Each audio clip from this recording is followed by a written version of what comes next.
خیر پختونخوا کی حکومت جو موقف اپنا رہی ہے، جو آج بھی انصار عباسی صاحب کی سٹوری آئی اور اس سے پہلے جو رد عمل آیا D G I S P R کی پریس کانفرنس پہ، اس نے یہ سوچنے مجبور کر دیا کہ جان بوجھ کر ٹکراؤ کی policy per P T I گامزن ہے، اور خاص طور پر ریاست کا یہ بیانیہ کہ دہشت گردوں کے خلاف ایک آپریشن یا پھر دہشت گردوں کو دہشت گرد قرار دیا جائے، اس میں کوئی گڈ اور بیڈ کی تفریق نہ کیے جائے۔ تو کیا پی ٹی آئی کسی تضاد کا شکار ہے، اور یہ تضاد پاکستان تحریک انصاف کو اندرونی خلفشار کی طرف بھی لے کر جا رہا ہے؟ اور خاص طور پر خیر پختونخوا کی جو حکومت ہے اس کا سیاسی اس کا منظرنامہ کیا ہو سکتا ہے، جو وہاں کی سیاست ہے اس کا ممکنہ منظرنامہ مستقبل کا کیا ہو سکتا ہے، جو ہلچل ہے سیاسی وہ خاص طور پہ معاملات کو کس نہج تک لے جا سکتی ہے؟ بہت سی باتیں ہیں، کوئی گورنر راج کی بات کر رہا ہے، کوئی یہ کہتا ہے جی کہ شاید حکومت وہاں سروائیو نہ کر سکے، ایک بات یہ بھی ہے کہ نہیں حکومت کو سروائیو کرنے دینا چاہیے تاکہ یہ پولیٹیکل جو وکٹمائزیشن کا بیانیہ لے کر آگے نہ جائیں یا سمپتھی ویو حاصل کرنے کی کوشش نہ کریں۔ لیکن مجموعی طور پر یہ بات کہ 80% تک سے زیادہ خیر پختونخوا میں دہشت گردی کے واقعات ہوئے، یہ بڑی سگنیفیکنٹ بات ہے۔ وہ جرگہ جو خیر پختونخوا کی حکومت نے کیا تھا، اس جرگے میں کیا طے پایا تھا، اس معاملے کو ٹیکل کس طرح کرنا ہے، امن و امان کے مسئلے کو خیر پختونخوا میں؟ اجمل وزیر صاحب سابق صوبائی وزیر بھی ہیں خیر پختونخوا کے، سینئر سیاستدان ہیں، پروگرام میں ساتھ موجود ہیں۔ وزیر صاحب خوش آمدید، یہ بتائیں کہ یہ جو ریسنٹ چکپلش ہے یہ کس تناظر میں آپ دیکھتے ہیں، اور اگر میں یہ کہوں کہ اس کا مستقبل کیا دیکھتے ہیں آپ، تو وہ کیا نظر آتا ہے؟ دیکھیں سفان خان، اصل جو پرابلم ہے خیبر پختونخوا میں اب وہ تو جو ہے وہ دہشت گردی کا مسئلہ ہے۔ اس وقت عوام اپنی جان و مال کی تحفظ کے لیے جو ہے وہ اس کے اوپر ان کا کنسنٹریشن ہے۔ دوسری چیزیں جو ہے وہ اس کے بعد آتی ہے۔ ظاہر ہے جب آپ کے عوام کو، آپ کے لوگوں کو، وہاں کے لوگوں کو جان و مال کی تحفظ کی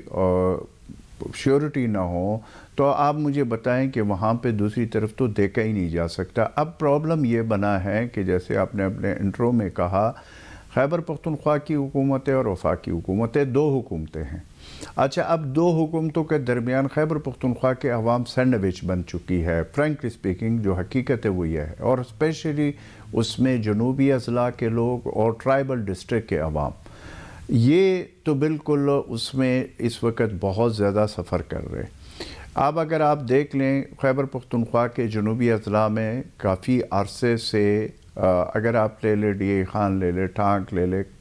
بنو لے لیں، لکی مروت لے لیں، کرک لے لیں، ساؤتھ وزیرستان لے لیں، نارتھ وزیرستان لے لیں، تو یہ متواتر ایون ہنگو تک آپ آ جائے، کوہاٹ ڈویژن تک آپ آ جائے، تو یہ سارے کے سارے اس میں جو حالات ہے وہ خراب ہے۔ آئے روز شہادتیں ہو رہی ہیں، چاہے وہ فورسز کی شہادتیں ہو، چاہے دوسری طرف سویلین شہادتیں ہوں، یہ ہو رہی ہیں۔ اور پھر ساتھ ٹرائبل ڈسٹرکٹ میں آپ بجاوڑ سے لے کر وزیرستان تک اس پوری پٹی میں دیکھیں، وہاں پہ حالات آپ کے سامنے۔ اب اس میں خیبر پختونخوا حکومت نے جو آپ نے کہا بھی کہ وہاں پہ خیبر پختونخوا کی جو آخری ایک جو اے پی سی ہوئی تھی صوبائی اسمبلی میں، جس کو اسپیکر خیبر پختونخوا اسمبلی سواتی صاحب نے منعقد کیا تھا، اس میں آپ کے وفاق کے جو گورنر ہے، جو نمائندے ہیں وفاق کے، جس کا تعلق پیپلز پارٹی سے ہیں، وہ بھی اسٹیج پہ موجود تھے۔ وہاں پہ مسلم لیگ نون کے جو اپوزیشن لیڈر ہے ڈاکٹر عباد، وہ بھی موجود تھے، اور وہیں پہ آپ کے خیبر پختونخوا کے وزیر اعلیٰ بھی موجود تھے۔ اب وہاں پہ تمام سیاسی جماعتیں موجود تھے، وہاں پہ انہوں نے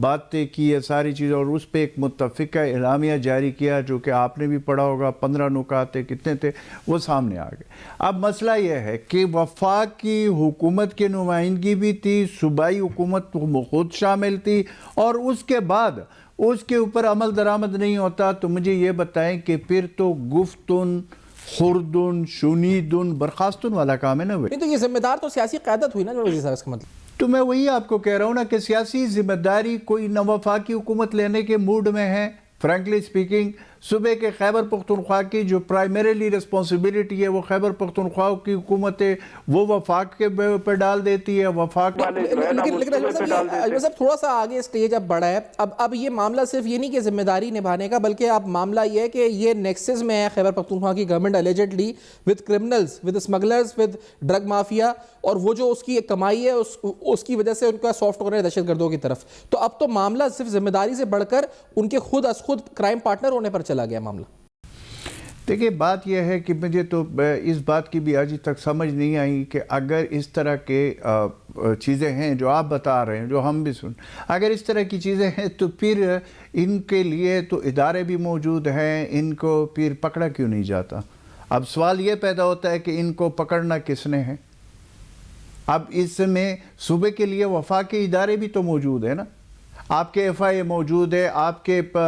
اینٹی نارکوٹکس والے موجود ہے، آپ کے دوسرے موجود ہے. اگر ایسا ہوتا ہے تو ان کو پکڑنا کس کا کام ہے؟ میرا اور آپ کا کام ہے؟ یا صرف باتیں کرنے کی حد تک ہم اس پہ ڈسکشن کریں گے کہ یہ ہو رہا ہے وہ ہو رہا ہے؟ پریکٹیکلی چیزیں کچھ جب نظر آئیں گی تو ہم بھی دیکھ لیں گے کہ واقعی یہ اسی طرح ہو رہا تھا اور اس میں دیکھیں یہ فلانے کو پکڑ لیے.